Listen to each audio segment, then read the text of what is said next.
اپنے سے نیچے والوں کی مدد کر کے اپنی آخرت کو بھی بنا سکتے ہیں۔ یہ تو ایک حل ہے تکبر کو دور کرنے کا۔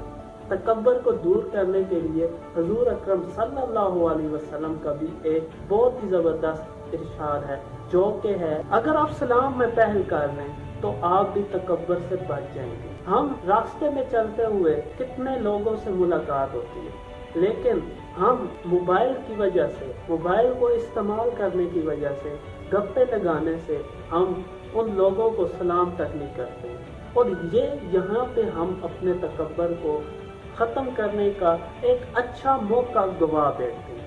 بجائے کہ ہم موبائل یوز کریں اور اپنے ساتھ دوستوں سے گپے مارتے ہوئے نکل جائیں، ہمارے ساتھ جو بھی گزر رہا ہو ہم اس سے سلام میں پہل کر کے تکبر سے بچ سکیں۔ یہ حضور اکرم صلی اللہ علیہ وسلم کا ارشاد ہے، جو کہ ہمیں تکبر سے بچانے میں مدد کر سکتا ہے اگر ہم اس پہ عمل کریں۔